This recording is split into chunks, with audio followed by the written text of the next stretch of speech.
जन स्वराज की सूत्रधार प्रशांत किशोर ने आज सोमवार को पाटलिपुत्र गोलंबर स्थित कैंप कार्यालय में महत्वपूर्ण प्रेस कॉन्फ्रेंस कर मानव वैभव विकास ट्रस्ट के साथ ही मंत्री अशोक चौधरी और डिप्टी सीएम सम्राट चौधरी पर बड़े हमले किए।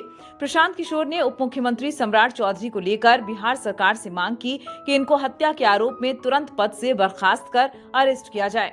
साल 1995 में तारापुर में जिन 7 लोगों की हत्या हुई वो सभी इन्हीं की कुशवाहा जाति के थे। केस संख्या 44/1995 में सीजेएम के पास डॉक्यूमेंट सबमिट किया और बताया कि राकेश कुमार उर्फ सम्राट चंद्र मौर्य उर्फ सम्राट चौधरी पिता शकुनी चौधरी का डेट ऑफ बर्थ 1 मई 1981 है।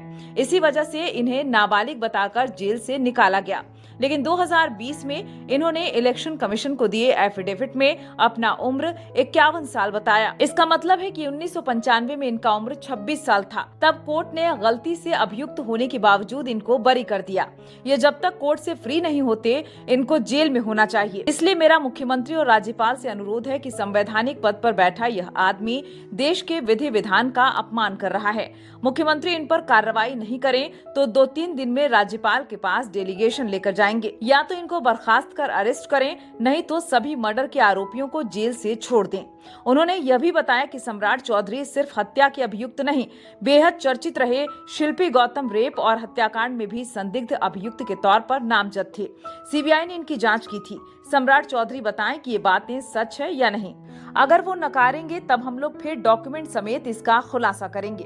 शिल्पी गौतम रेप और मर्डर केस, जिसमें एक डॉक्टर के लड़के को और शिल्पी गौतम के साथ ऐसा आरोप लगा था कि उनके साथ सामूहिक बलात्कार और उसके बाद उनकी हत्या कर दी गई थी। साधु यादव पर उसका आरोप लगा था। बड़ी हंगामा हुआ, सीबीआई में केस गया। मैं आपके माध्यम से आज पूछ रहा हूं कि क्या अभी के उप मुख्यमंत्री सम्राट चौधरी उर्फ राकेश कुमार उर्फ सम्राट कुमार मौर्य उस केस में संदिग्ध अभियुक्त के तौर पर नामजद थे या नहीं थे, ये प्रेस में वो बता दें। उसके बाद हम उसका डॉक्यूमेंट आपको जारी करेंगे। इनका सीबीआई ने इनको अभियुक्त के तौर पर इनकी जांच की थी कि नहीं, उस मुकदमा में इनको नामजद संदिग्ध बनाया गया था कि नहीं, ये सीधा आपको बता रहे हैं। ये आए और ये पूरा केस तब के भाजपा के नेता सुशील कुमार मोदी जी ने उठाया था और तब सम्राट चौधरी यही साधु यादव और राजद के गैंग के हिस्सा थे। और अब वो बता दें, हम इतना ही बोल रहे हैं। अभी से भी गांधी जी ने कहा है गलती हो गई तो आकर माफी मांग लो। आकर बताइए कि उस केस में आप अभियुक्त के तौर पर आपको सीबीआई ने आपकी जांच की थी कि नहीं की थी?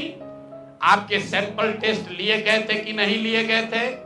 आपके उस घटना में क्या संलिप्तता है नहीं है, ये बताइए। उस केस में आपको बता देते हैं, लालू जी का प्रभाव था। साधु यादव को बचाने के लिए केस को बंद कर दिया गया, लेकिन वो केस खत्म नहीं हुआ। पटना के एक एक आदमी को याद है वो घटना। तो अब राकेश कुमार बताएं, आज के सम्राट चौधरी बताएं कि उस केस में इनकी भूमिका क्या थी, उसमें ये नामजद थे कि नहीं थे, और थे तो इन्होंने इसको डिस्क्लोज क्यों नहीं किया।